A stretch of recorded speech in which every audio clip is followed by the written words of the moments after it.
Bonjour à toutes et à tous, j'espère que vous allez bien. Alors bienvenue sur la chaîne YouTube de Des Plumes et des Nombres. J'avais envie de vous proposer ce petit tirage en ce dimanche pour qu'on regarde ensemble qu'est-ce que vous auriez intérêt à mettre en place pour cette dernière semaine de 2021 pour terminer l'année en beauté. Alors, je vais vous proposer 4 tas. Donc vous allez me regarder disposer les 4 cartes que voici. Et vous allez faire votre choix. Donc, premier tas, second tas, troisième tas et quatrième tas.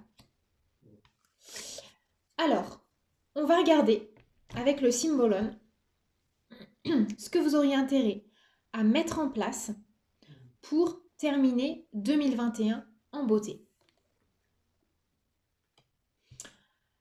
Alors, là, c'est assez parlant. Cette carte, à chaque fois que je la tire, elle me donne un peu le frisson parce que je la trouve quand même assez macabre. Ça nous parle de cérémonie funeste. Alors, là, ce qu'on vous dit, c'est d'accepter peut-être un coup du sort pour arrêter de vous empoisonner la vie, de vous emprisonner dans des sentiments, des émotions qui vous empêchent d'avancer. Euh, Laissez passer une forme de coup du sort. Vous avez peut-être dû faire un choix très cornélien, renoncer à quelque chose, à un projet de cœur qui était tellement important et sur lequel vous aviez investi tellement d'énergie que d'une certaine façon, vous avez perdu foi en la vie. Vous vous êtes peut-être dit qu'il n'y avait pas de bon Dieu sur cette terre, que vous n'aviez pas d'aide, que vous n'aviez aucune protection. Et ce coup du sort vous a largement plombé le moral et même vos élans et vos enthousiasmes et vos bonnes résolutions. Du coup, là, ce qu'on vous dit, c'est de laisser partir une bonne fois pour toutes cette énergie de coup du sort et, en fait, justement, de ne pas le voir comme un coup du sort. Là, ce qu'on vous indique à faire, c'est que c'est peut-être quelque chose qui s'est retiré de votre vie, qui n'a pas abouti, parce que justement, ça allait entraver littéralement votre avancée. Alors, qu'est-ce qui, encore en vous, bloque et qu'est-ce qui vous empêche justement de tourner la page aujourd'hui? Et ouais, vous êtes prisonnier d'une forme de chagrin. Vous êtes prisonnier, prisonnière d'une forme de désillusion. C'est-à-dire que vous aviez mis une telle ardeur, une telle envie, vous étiez créé un tel monde idéal autour de cette idée, que du coup aujourd'hui, ça vous empêche de vous libérer, quoi. Vous restez un peu dans une cage dorée, parce que il y a une partie de vous qui vous voyez, là il y a un rosier, elle regarde les roses qui poussent, mais en fait, elle est dans la cage. Et les roses poussent à l'extérieur. Et du coup, elle a espoir, en fait, que ça va prendre racine de l'intérieur. Mais si elle veut profiter de l'abondance de la vie, de ce rosier, en fait, elle aurait tout intérêt à sortir elle-même de la cage. Et c'est ça qu'elle n'arrive pas à faire. Et il y a quelqu'un en face d'elle, vous voyez, lui, il est malin, il a une clé, il la cache derrière son dos. Et du coup, il exerce une forme de manipulation. Donc moi, ce qu'on me montre là, ce qu'on m'explique aussi, c'est que il y avait une codépendance, par exemple, peut-être à la réussite d'un projet, que ce soit amoureux hein, ou professionnel. Mais là, ce que c'est en train de vous expliquer, c'est que vous n'étiez peut-être pas accompagné des meilleurs partenaires pour le faire. Vous étiez peut-être en présence de personnes qui allaient vous conforter dans des positions inférieures. Et c'est pour ça, en fait, que la vie, ce que vous avez considéré comme un coup du sort, en fait, c'est un cadeau de la vie. Donc voilà le message. Alors maintenant, qu'est-ce que vous pouvez attendre du dénouement de cette situation et quelle intention vous devriez poser pour cette dernière semaine de décembre? Ok, là c'est assez intéressant. C'est recouvrer une nouvelle forme de vie sociale. Ouvrir les yeux sur de nouveaux potentiels, de nouveaux partenariats. Rencontrer des nouvelles personnes, des personnes bien intentionnées. Et vous voyez, c'est drôle parce qu'elle a une fleur à la main. Regardez, on les retrouve ici. Hein. C'est peut-être une rose qu'elle a cueillie de ce bouquet-là. En fait, elle repart vers de nouvelles auspices à travers ce qu'elle a compris, à travers un apprentissage entendu, mais elle s'ouvre à quelqu'un d'autre. Et ouais, c'est ça que vous avez intérêt à faire. Changer votre fusil d'épaule relationnellement. Voilà les amis, pour ceux qui auront choisi le premier tas. Et on passe maintenant au second tas. Qu'est-ce que vous auriez intérêt à mettre en place pour cette dernière semaine de décembre 2021? Et là, ce qu'on vous demande pour terminer l'année en beauté, en fait, c'est de revoir vos priorités. On vous demande, en fait, y a peut-être des gens qui sont en train de dresser le bilan, de se dire, ok, j'ai pas réussi à faire ceci, j'ai pas réussi à faire cela cette année. Euh, j'ai peut-être manqué d'organisation, etc. Mais là, on vous conseille, en fait, cette carte, elle vient de parler de deux choses. On vous demande de reconsidérer à la fois vos priorités, mais aussi la qualité de votre entourage. Ça me parle de ça. Donc pour terminer l'année en beauté, les bonnes résolutions que vous pourriez prendre par exemple, c'est que vous avez peut-être intérêt à rendre à César ce qui appartient à César. Vous avez peut-être intérêt d'une certaine façon à accorder du temps aux personnes qui le méritent et reléguer à un autre rang ceux qui le méritent moins. Donc là, en fait, on vous demande d'être stratégique dans vos relations. De savoir quelque part, ouais, observer. Vous voyez, il a une loupe là. Regardez peut-être un peu plus scrupuleusement de qui vous vous êtes entouré cette année. Pourquoi vous vous êtes entouré? Je voyais, c'est trop bizarre, j'ai fait un lapsus révélateur. J'ai dit enterré. Pourquoi vous êtes entouré de tel ou un tel? Et qu'est-ce que ces relations vous ont apporté? On vous demande de dresser le bilan. Est-ce que vous avez fait des choix judicieux dans vos rapports, dans vos relations? Alors, qu'est-ce qui vous empêche, voilà, de voir clair? Et cette carte a sauté. Alors, ce qui vous empêche de voir clair aujourd'hui, c'est que y a quelqu'un qui vous brouille un peu les pistes. Il y a quelqu'un qui vous met dans le doute. Mais pourquoi cette personne vous met dans le doute? C'est pas forcément que de son fait, c'est que il est auto-manipulé. Il s'auto-manipule. C'est quelqu'un qui a peut-être pas forcément, qui se présente à vous comme étant de bons conseils, mais lui ou elle n'est déjà pas au clair dans sa tête par rapport à ses choix, par rapport aussi à son relationnel.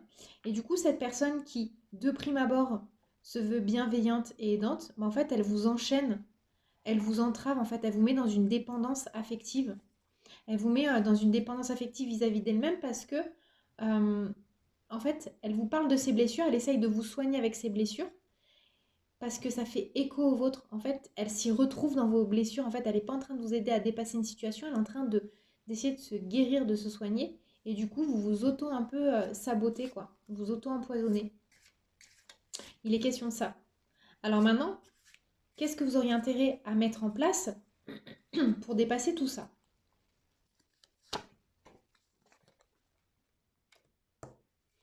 Franchement, c'est tirer un trait, euh, quitte à faire un rituel, un acte symbolique. Je sais pas, moi, ça peut me parler, vous voyez, par exemple, des petits bonhommes allumettes. Ou peut-être envoyer une lettre par les postiers célestes. Ça vient vraiment me parler de ça. Il faut acter les choses. Il faut le faire de façon symbolique et il faut être assez proactif dans ces décisions-là. En fait, il faut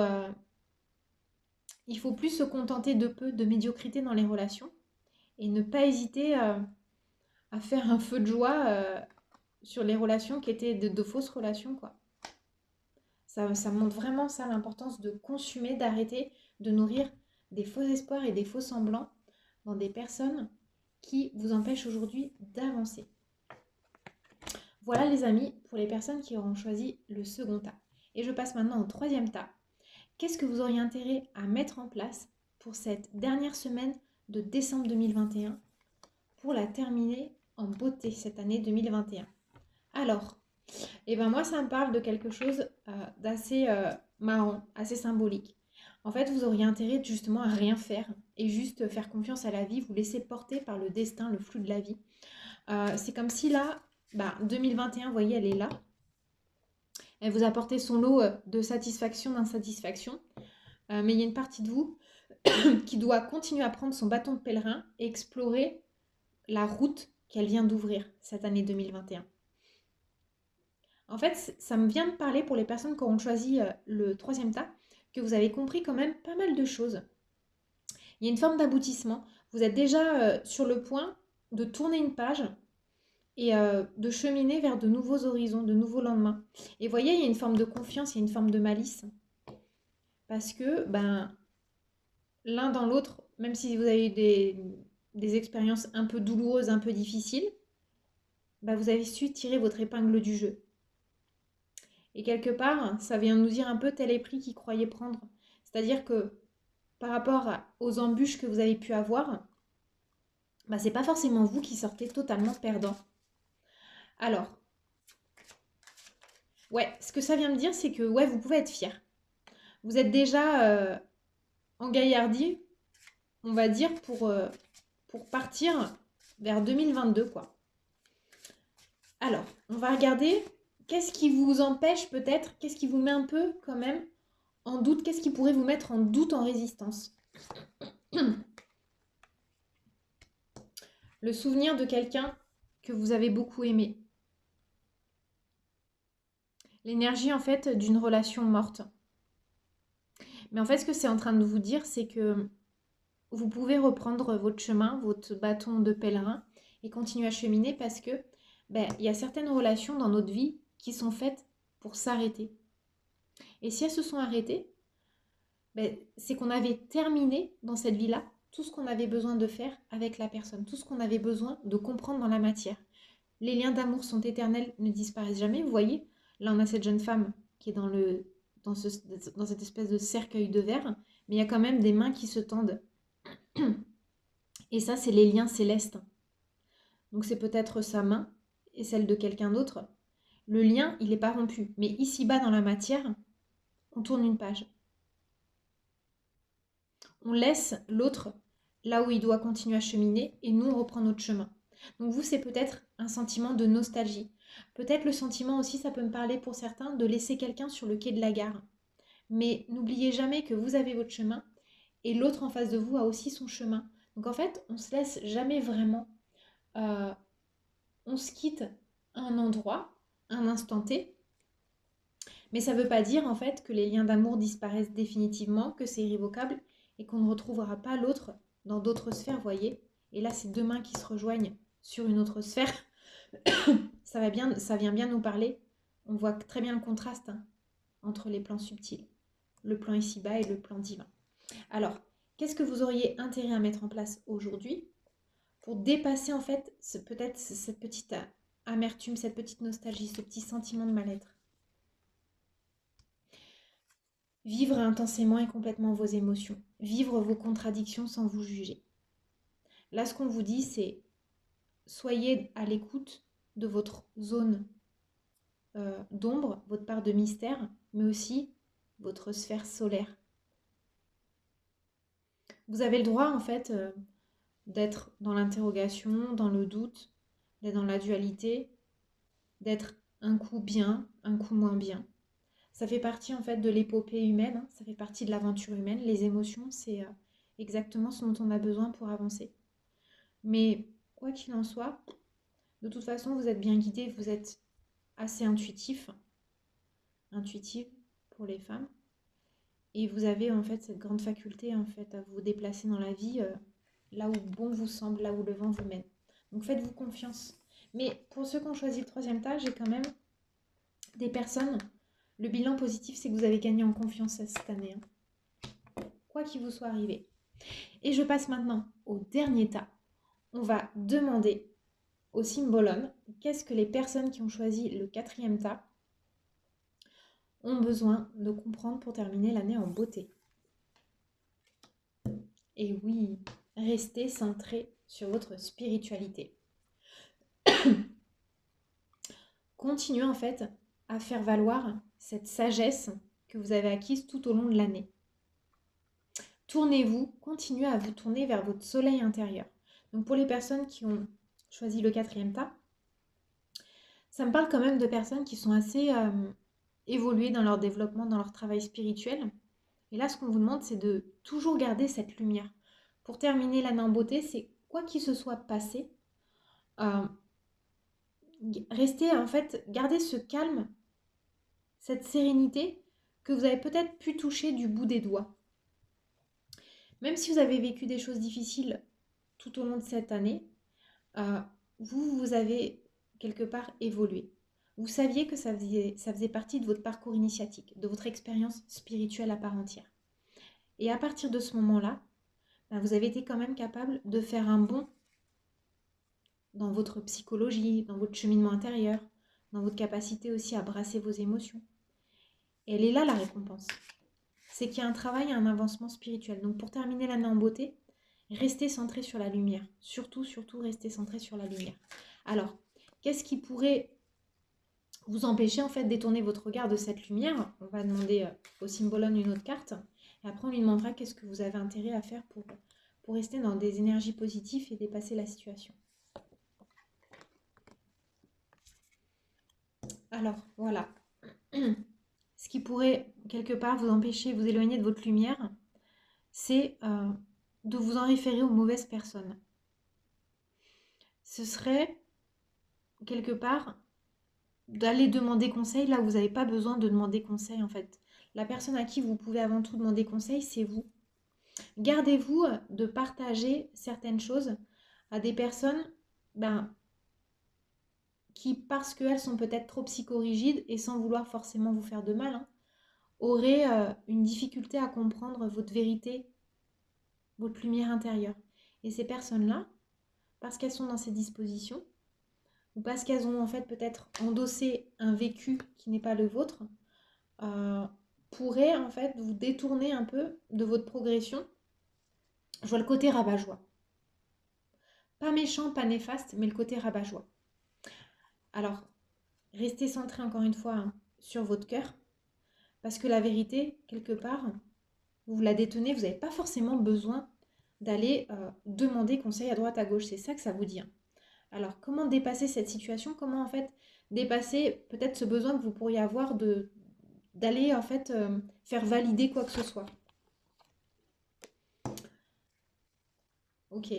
Alors moi, ça vient me parler de quelque chose d'assez intéressant là. Il y a des personnes qui ont encore besoin de l'approbation, peut-être, d'un être qui est parti de l'autre côté.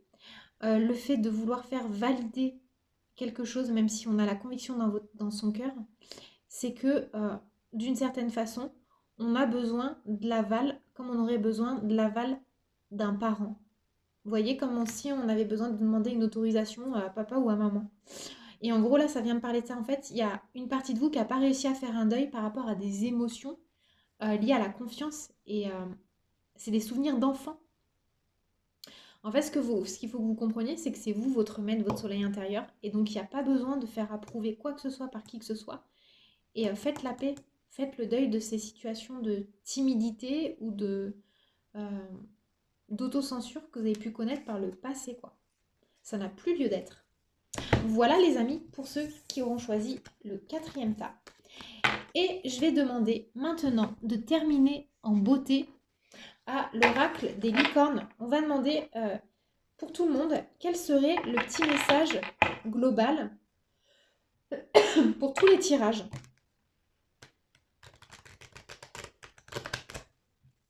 Alors, un petit message d'ordre général pour tout le monde. Qu'est-ce que l'oracle des licornes a à nous dire à modo de conclusion? Ah bah tiens, toi t'avais envie de sortir. Ah bah il y en a 3. Allez, je prends les 3. Elles ont failli partir. Toutes les 3, donc je les prends. Génial. Alors, on a 3 cartes qui sont assez intéressantes. Vous voyez, on a la colère qui sort, le chef et l'équilibre.